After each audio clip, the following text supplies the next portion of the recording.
Evangelio según San Lucas. En aquel tiempo dijo Jesús a ciertos hombres que presumían de justos y despreciaban los demás esta parábola. Dos hombres subieron al templo para orar, uno fariseo y otro publicano.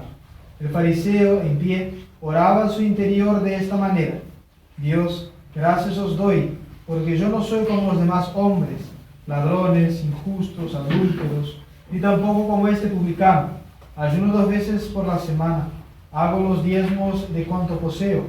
El publicano, al contrario, puesto allá lejos, ni se atrevía a levantar los ojos al cielo, sino que se golpeaba el pecho diciendo: Dios mío, ten misericordia de mí, que soy un pecador.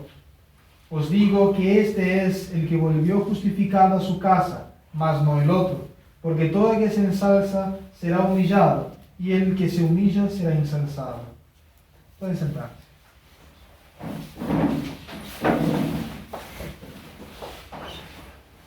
La epístola está tomada de la carta del apóstol San Pablo a los Corintios. Hermanos, bien sabéis que cuando erais paganos, os ibais en pos de los ídolos mudos, según erais conducidos. Ahora pues yo os declaro que ningún hombre que hable inspirado de Dios maldice a Jesús, ni nadie puede confesar que Jesús es el Señor, sino por moción del Espíritu Santo. Hay sí diversidad de dones espirituales, mas el Espíritu es uno mismo. Hay también diversidad de ministerios, pero uno solo es el Señor. Hay asimismo diversidad de operaciones, mas el mismo Dios es el que obra todo en todos. Pero los dones visibles del Espíritu Santo se dan a cada cual para la utilidad de la Iglesia. Así, el que uno recibe del Espíritu Santo el don de hablar con sabiduría, otro recibe del mismo Espíritu el don de hablar con mucha ciencia. A este le da el mismo Espíritu la fe extraordinaria, al otro la gracia de curaciones por el mismo Espíritu, a quien el don de hacer milagros, a quien el don de profecía, a este discreción de espíritus, a uno don de hablar varios idiomas, a otro el de penetrar las palabras. Mas todas esas cosas las obra el mismo invisible Espíritu, repartiéndolas a cada uno según le place.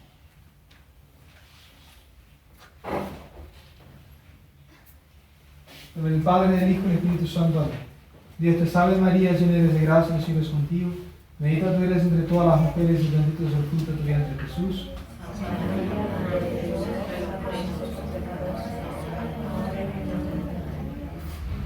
Con el Evangelio que nos toca rezar hoy, no podemos hablar de otra cosa sino que de la virtud de la humildad. Precisamente es la enseñanza que quiere imprimir nuestro Señor Jesucristo con esa parábola muy significativa del publicano y el fariseo. Sin embargo, la Iglesia pone también una epístola donde San Pablo habla de los dones de Dios, y dones muy extraordinarios como el de hacer milagros, como el don de profecía, cosas realmente llamativas, que pueden incluso llegar a herir de cierta forma la humildad. ¿Por qué digo porque puede llegar a herir la humildad? Porque uno hay que tener mucho en cuenta de que todos los dones que nosotros recibimos, como dice el apóstol San Pablo en la epístola, vienen del Espíritu Santo. La virtud de la humildad es aquella virtud que regulariza nuestra propia estima, pero sin exagerar en disminuirla. ¿Qué quiere decir eso? Que, por ejemplo, nosotros tenemos la gracia grandísima de ser uno de los pocos aquí en Tucumán y en toda Argentina y quizás todo el mundo que tenemos, por ejemplo, la verdadera fe, que tenemos la oportunidad que muchos desearían tener de tener la misa cerca suyo, tener la misa por lo menos una vez por semana. Hay gente que daría un brazo por ese don divino. Nosotros lo tenemos, pero no es por nuestras propias fuerzas, no es por nuestros propios merecimientos, y ahí debe aparecer la humildad, reconocer el don de Dios, pero no negarlo.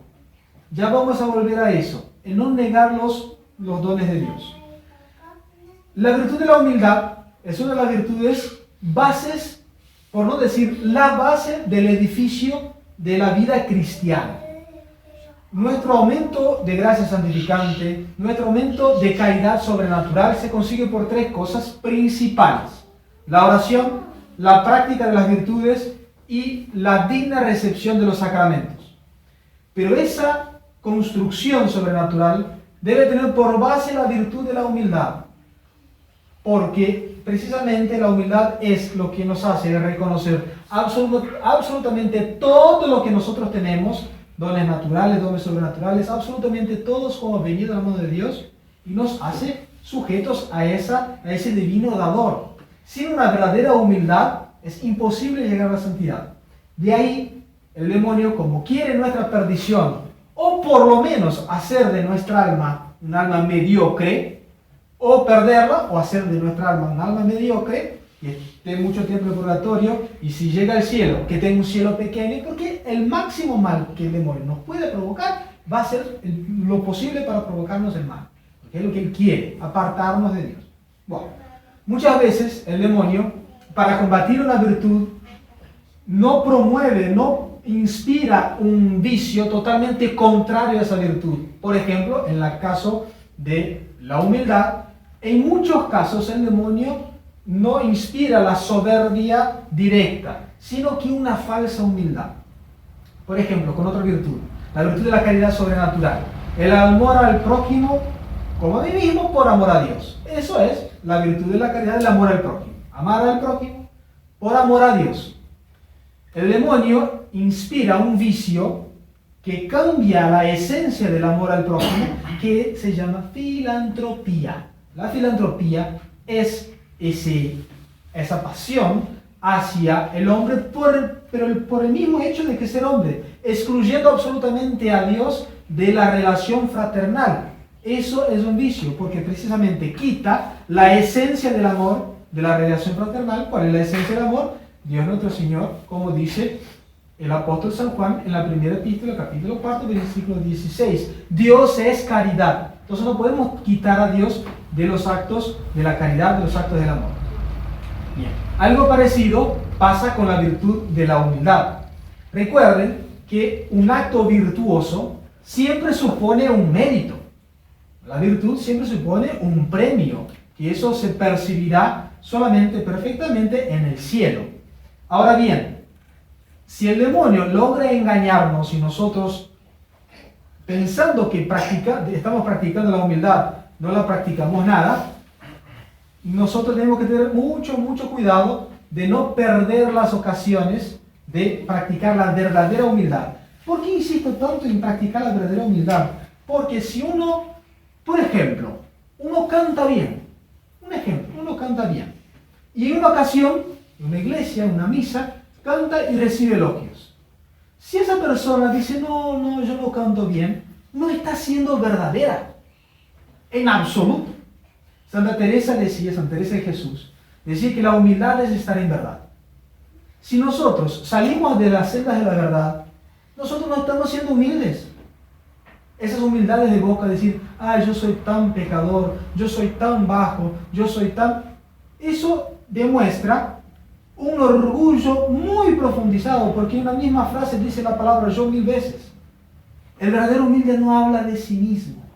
Da gracias a Dios por los dones recibidos, cuando es necesario reconocerlos, pero no nos niega, porque si nosotros negamos los dones que recibimos de la mano de Dios, estamos por supuesto injuriando al divino dador, no reconociendo los dones divinos, no dándole las gracias que le son debidas.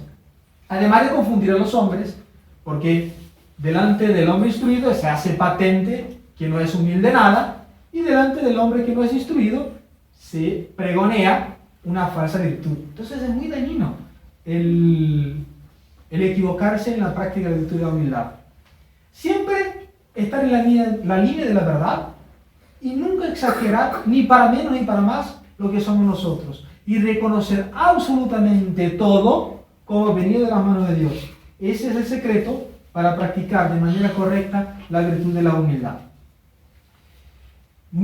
Tiene mucho que ver la Santísima Virgen con ese asunto, porque es el modelo acabado, como pura naturaleza por supuesto, pero es el modelo acabado después de nuestro Señor Jesucristo de todas las virtudes. Yo llegué ayer por la noche hice un comentario con un par de personas pensando que ya sabían de esa anécdota, por no decir un milagro, por lo que quise contar en el sermón, que tiene que ver con la humildad, porque es una devoción pequeñita, la devoción al escapulario verde de la Santísima Virgen María, que eso sucedió con nosotros hace unos añitos atrás. Es bueno que nosotros escuchemos ese tipo de cosas, ese tipo de testimonio para darnos más fuerza. Es verdad, la fe debe ser pura, nosotros debemos acreditar en Dios nuestro Señor sin ningún tipo de estímulo sobrenatural, pero a cada tanto nos ayuda algún suceso donde vemos bien patente el trabajo de Dios nuestro Señor, como por ejemplo una devoción tan sencilla como es el escapulario verde. Les voy a contar lo que sucedió al Padre Pío hace unos años atrás con una señora que hacía muchos años, para que calculen, el Padre Julián no era sacerdote todavía, era seminarista.